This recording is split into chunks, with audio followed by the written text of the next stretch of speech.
Muy buenos días, primo. Un afectuoso abrazo para ti, para nuestros amigos que nos siguen por la FM, por la Internet, para los pilotos de nuestra nave interespacial esta mañana, Jimena y Lucho Lobatón. Gracias por la forma como me has recibido, primo. Simplemente soy un periodista que cumple el rol social que voluntariamente aceptó tener hace mucho tiempo, desde que ingresó a la Escuela de Periodismo Jaime Bausati Mesa, primo. Solo Excelente, ello. excelente. Listo. Adelante, José. Tienes algo especial el día de hoy. Sí, primo. Vamos a hablar, amigos, de geopolítica. Geopolítica relacionada a este tema que estamos siguiendo, que estamos marcando, del cual no nos vamos a bajar. Este tema de la corrupción en cuanto a las Fuerzas Armadas peruanas, específicamente el ejército, y la relación con determinados proveedores, y qué es lo que está sucediendo con el ordenamiento mundial y cómo podría, no, cómo va a afectar al Perú y a las relaciones militares que tiene, ¿no? Al abastecimiento militar que tiene. Amigos, el ordenamiento mundial tal como lo conocíamos ha terminado. La incursión estadounidense en Venezuela para capturar a Nicolás Maduro ha dado el tiro de gracia al orden geopolítico surgido tras la Segunda Guerra Mundial. El sistema internacional basado en esas normas llevaba años mostrando síntomas de agotamiento, pero eventos recientes han precipitado su colapso y despertado al mundo de su ilusión de estabilidad. Todos ellos llevan la firma de la administración Trump: el acercamiento a Rusia, la publicación de la nueva estrategia de seguridad nacional a fines de diciembre y la intervención en Venezuela. Pero, en ese orden de cosas, también el Perú se ve inmerso en esa nueva dinámica, y es que la importante situación geoestratégica de nuestro país lo ha vuelto repentinamente interesante para las proyecciones norteamericanas. Las recientes propuestas de los Estados Unidos de presentar al Perú como aliado extra OTAN, la autorización del Congreso de ese país para la venta de los cazas F-16 Block 70 y renovar así la flota de combate de nuestra Fuerza Aérea, la cooperación del Cuerpo de Ingenieros del Ejército norteamericano para la construcción de la nueva base naval del Callao, sumada a la intención de construir una base de lanzamiento satelital en Piura, entre otras, son muestras inequívocas de la visión estratégica del país del norte, considerando al Perú en la categoría de socio regional. Les propongo entender ello desde la siguiente perspectiva. Estamos, quieras o no, ante el cierre de una era y el inicio de otra. Somos testigos de un gran cambio histórico, amigos. Por décadas, y desde el gobierno del general Velasco, la matriz del armamento del ejército y parte de la Fuerza Aérea fue el que se compró a Rusia. Lo explico: tanques tipo T, sistemas de radar y balísticos. Asimismo, aviones de combate tipo Sukhoi y más tarde los MiG fueron por mucho tiempo la vanguardia de nuestras Fuerzas Armadas. Ser específico, el Perú era un mercado cerrado para las armas rusas, y con ello también, y lamentablemente para acaparadores y traficantes, quienes de manera oficial y amparados bajo la constitución de determinadas empresas, lograron posesionarse entre el Estado ruso y el peruano. Bajo ese concepto se instalaron grandes sistemas corruptos, propiciados por determinados oficiales, empleados de alto nivel del Estado peruano y representantes de determinadas firmas extranjeras. Pero, al parecer, ese estado de cosas está a punto de terminar. Militarmente todo indica que cambiaremos de matriz, abandonaremos la rusa para asumir la norteamericana. Así son los nuevos tiempos, pues. Jimena, tenemos ahí en un PDF 12 imágenes, por favor. Te pido que las exhibas para pasar a explicar este documento que me parece por demás importante en la coyuntura geopolítica que estamos comenzando a vivir y cómo va a afectar ello la relación militar con la Federación Rusa. Me refiero al ejército y a la Fuerza Aérea. Amigos, tomen nota de lo siguiente. El 21 de noviembre del 2024 se conoció de manera oficial por parte de la Administración Gubernamental Norteamericana un paquete de sanciones, por lo que ellos llaman actividades extra extranjeras perjudiciales. Explico. La Oficina de Control de Activos Extranjeros, OFAC, OFAC por sus siglas en inglés, es una agencia del Departamento del Tesoro de los Estados Unidos que administra y aplica sanciones económicas comerciales. A ver si me apoyan con las imágenes, por favor, control. es un PDF con 2 imágenes.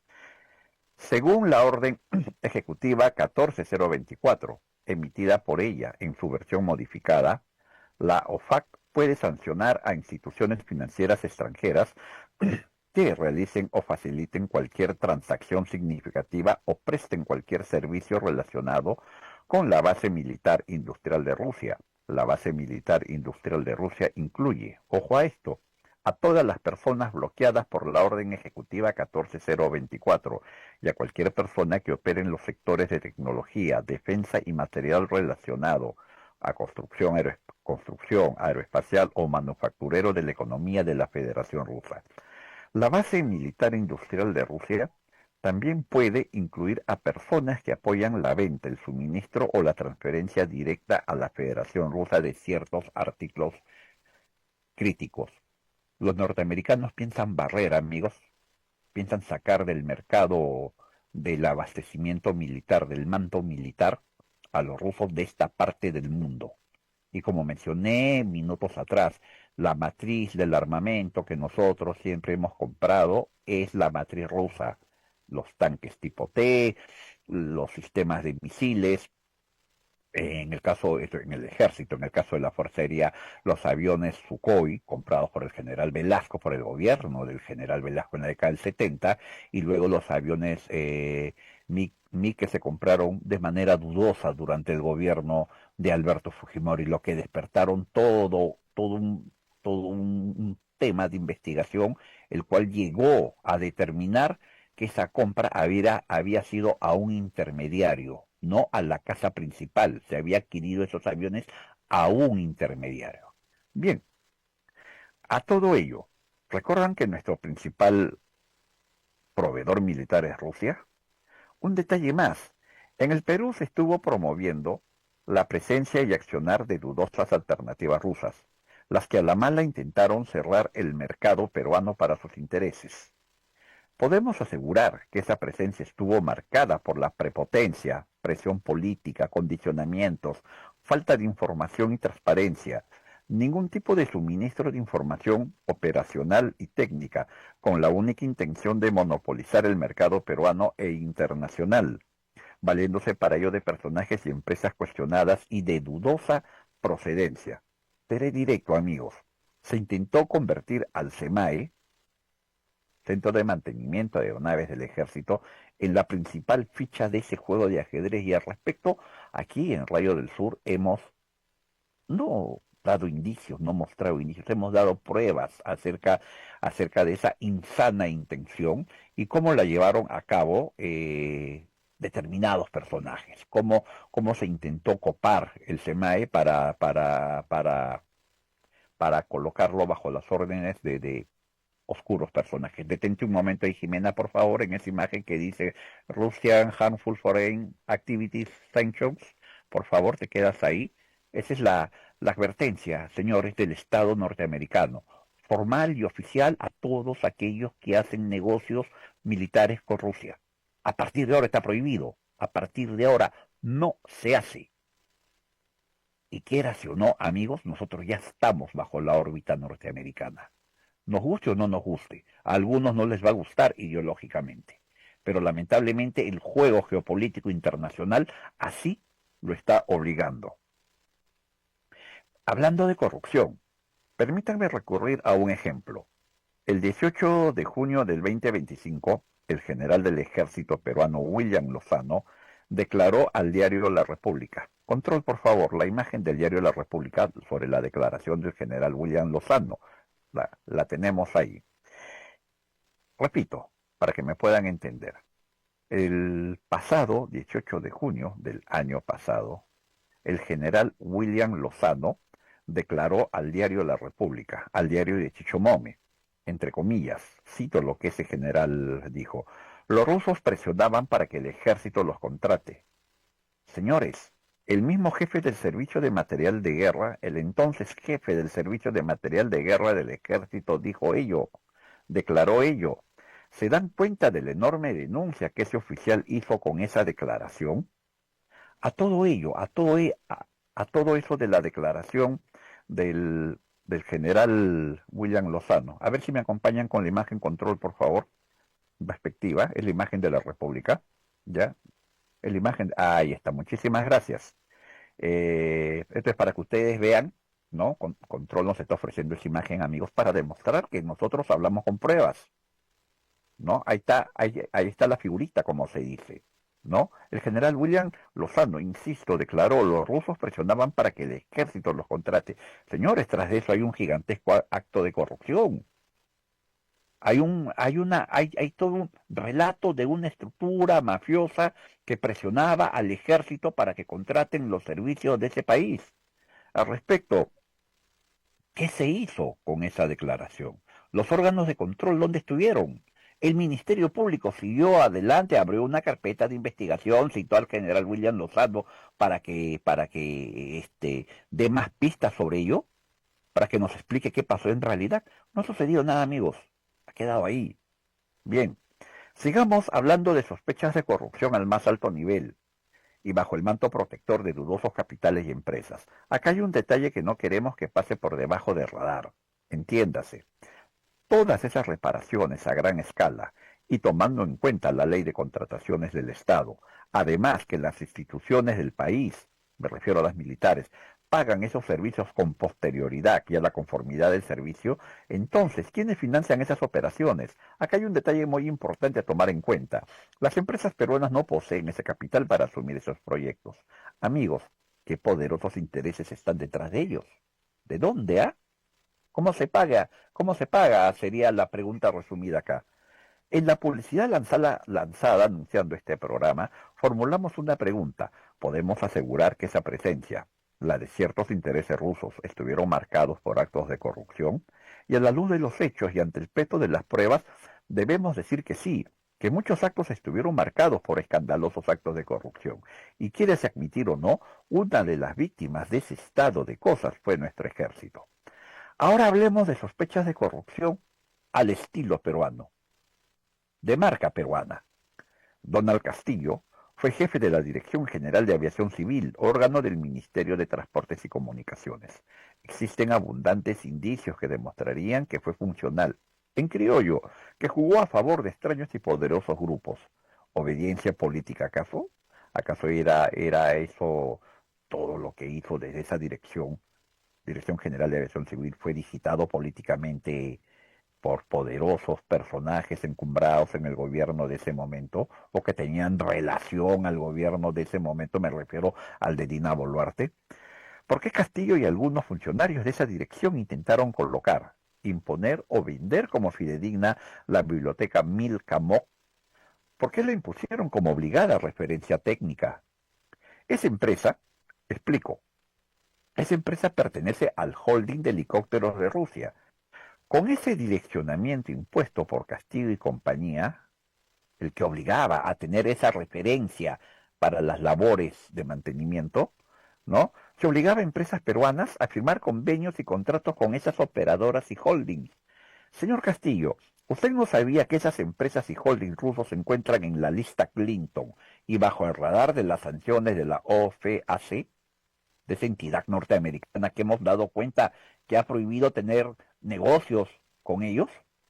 Tampoco, señor Castillo, se dio cuenta que para mantener su operatividad que esas empresas se vieron obligadas a firmar con esos holdings y empresas sancionadas. ¿Qué pasaría con esas empresas si son incluidas en la ley Clinton y sancionadas por la OFAC? Por esa sumisión política se tiene como consecuencia que esas empresas operadoras sean sancionadas, sus cuentas embargadas y sus activos congelados. Al parecer su gestión hizo y sigue haciendo aún mucho daño, señor Castillo, porque ese estado de cosas sabemos que aún continúa, y eso tiene que corregirse y ya. Permítame dar respuesta a otra interrogante que formulamos en el anuncio de este programa. Frente al reordenamiento hemisférico impuesto por los Estados Unidos, ¿cuál sería el destino de la presencia rusa en el entorno militar peruano? Pues desde mi perspectiva ya están de salida, y no solo ello por meros temas geopolíticos, además por notorios casos de corrupción, señores. Lo que salió publicado en la República es contundente. Lo que nosotros hemos demostrado aquí en Rayo del Sur también es contundente. Para concluir, amigos, la administración de nuestra aviación debe cambiar. La necesitamos ágil y sin cargas burocráticas, libre de argollas y sin compromisos políticos ni ideológicos. Necesitamos una aviación al servicio del Perú y los peruanos, no a órdenes de oscuros mercaderes y siniestros capitales, a los que no le interesa la dignidad de nuestra patria, y menos le interesa la dignidad de nuestro ejército. Primo, ¿algún comentario en esta parte del programa? ¿Cómo te llamas? José, disculpa, estaba escuchándote y la verdad que preocupa mucho porque no se define. O sea, no se define actualmente en qué mano vamos a quedar o cuál va a ser la situación del país. Si bien es cierto, entran los americanos, ¿qué va a pasar con todos los equipos y helicópteros que tenemos de Rusia? ¿Cómo se van a mantener o simplemente quedan ya desechos? Hay un detalle, primo, para dar respuesta a tu interrogante. Los tanques tipo T que tenemos son tanques que se compró en la década del 70 durante el autodenominado gobierno revolucionario de las Fuerzas Armadas del general Juan Velasco. Y desde esa fecha, desde esa década, se han ido parchando, parchando y parchando, mientras nuestro vecino del sur tiene tanques tipo Leopard, muy modernos. Nosotros estamos con tanques de la década del 70, primo, ¿no? Entonces es hora de renovar, creo, nuestra matriz bélica. La situación con Rusia no da más, primo. Está bloqueada, tiene un gigantesco problema con la guerra de Ucrania. Europa se sabe que está configurando un bloque militar, hay noticias, esto lo pueden ustedes amigos leer en redes, configurando un bloque militar, un ejército europeo para tal vez enfrentarse a Rusia, esto tras la retirada de Estados Unidos, ¿no? Del mantenimiento y auspicio de la OTAN. Las cosas están cambiando, la geopolítica se está moviendo y es hora que, como dije, cambiemos la matriz. Por otro lado, los helicópteros que tenemos, también, MI, también ya son helicópteros con muchos años de servicio, ¿no? A ello debemos sumar la presencia norteamericana en diferentes aspectos. Se han interesado en nosotros los peruanos, no porque seamos bonitos, agradables o porque a Donald Trump le guste el ceviche, se han interesado por la presencia china. Y antes que nos terminamos, que podamos convertirnos en una colonia china, Estados Unidos, para evitar ese problema, no en su patio trasero, también quiere tener presencia acá. Para mí esa es la dinámica geopolítica que está sucediendo, pero que tras la presencia rusa hubo muchos y hay muchos actos de corrupción. Primo, aquí en Rayo del Sur hemos dado cuenta de varios y muy graves con respecto al tema militar peruano, y es hora que eso termine. Que no se haya hecho ningún tipo de denuncia o que no haya ningún tipo de castigo. Mira lo que pasó con la procuradora, ¿no? En vez de ser castigada, la han premiado pasándola con un mejor sueldo al Ministerio de Educación, ¿no? Como si hubiese hecho un buen trabajo. Primo, voy a ser maledicente. A los norteamericanos les interesa extirpar todo lo que es la presencia y la influencia militar rusa. Y en esa dinámica creo que también sacar de juego a todos aquellos personajes que de una u otra manera han servido o han sido funcionales a esa dinámica, ¿no? Lo de la compra de los F-16 ya es un hecho, Claro. ya se ha decidido. Se está demorando un poco, pero ya se ha decidido. Y créeme, primo, detrás de los F-16, los norteamericanos nos van a vender o nos van a obligar a comprar, en el buen sentido de la palabra, tanques, aviones, fusiles, hasta las botas, hasta los borceguillas que van a usar los militares. Vamos a hacer un mercado cerrado para ellos. Y en esa dinámica, ellos están limpiando el camino, ¿no? De los rusos, y también están limpiando el camino de todos aquellos personajes que han sido funcionales a esa dinámica, a esa estructura mafiosa. Podría ser esa la explicación a la movida de Aparte de esta eso, vamos señora. a tener mejores equipos. Por supuesto, modernos, ¿no? Así es.